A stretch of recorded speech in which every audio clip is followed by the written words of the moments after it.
Mahigit 3 linggo pa bago ang bagong taon pero nakumpiska na sa Bukawi, Bulacan ang ilang uri ng iligal na paputok at mga materyales sa paggawa nito. May exclusive report si Bernadette Reyes.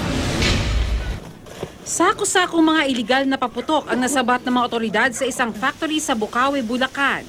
Sinalakay ng mga pulis kahapon ang paggawaan ng paputok sa barangay Binyang, 2nd. Matapos makakuha ng impormasyon na may gumagawa raw ng iligal na paputok doon, kabilang sa mga nasamsamang ilang sako ng plapla at kabasi. Nakakuha rin sa factory ang ilang hindi patapos na Goodbye Philippines, Super Lolo at mga materyales. Wala namang inabutang trabahador ang mga otoridad na tila raw nakatunog na sa operasyon. Inaalam pa kung sino ang may-ari ng naturang factory.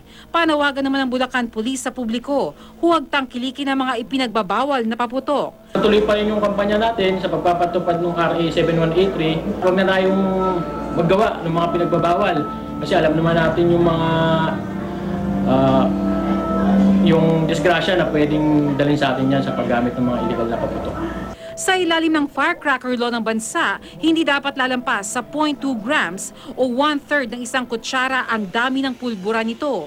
20 hanggang 30,000 piso ang multa at pagkakakulong ng hindi bababa sa 6 na buwan ang parusa para sa sinumang mahuhuling gumagawa ng iligal na paputok. Bernadette Reyes, GMA News.